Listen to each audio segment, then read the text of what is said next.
Good morning. जय जिनेंद्र दोस्तों। और हम आ गए हैं अपने टेरेस पे अपने नन्हे दोस्तों से मिलने। मॉनसून का सीज़न चल रहा है और हमारे यहाँ भी बारिश हुई है कल। आज मौसम तो बना हुआ है, देखते हैं। और हम आज आपको बताने जा रहे हैं कि इस सीज़न हमने कौन कौन सी सब्जियाँ लगाई है। देसी ककड़ी लगाई है और अच्छी फ्रूटिंग दिख रही है इसमें भी। खीरे के पौधे भी लगाए हैं इसी में, क्योंकि बड़ा कंटेनर था तो ज़रूरत होगी तो बाद में ट्रांसप्लांट कर देंगे, तो अच्छा लग रहा है। और हमने भिंडी के भी काफ़ी पौधे लगाए हैं, उनमें भी अच्छी ग्रोथ दिख रही है, फ्रूटिंग आ रही है। बीच में इसमें इंसेक्ट्स लग गए थे, पर हमने नीम ऑयल का छिड़काव किया लगातार, तो अब काफ़ी सुधार आ गया है। ये हमारे ग्रीन वाले कैप्सिकम हैं, बेल पेपर्स।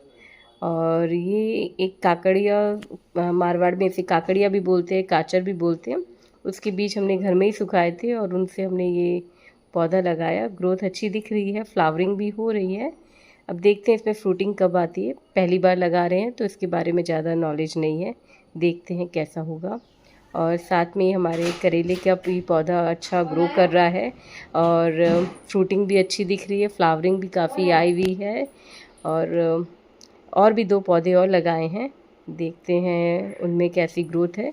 ये हमारे 2 करेले के और पौधे हैं, ये अच्छा हो रहा है। साथ ही में हमारे पास में ये फली का भी पौधा लगाया हुआ है, गवार फली, उसमें भी अच्छी ग्रोथ दिख रही है। और आप लोग बताइए कि आपने इस सीज़न, मानसून के सीज़न में कौन कौन सी सब्जियां लगाई है, कमेंट करिए।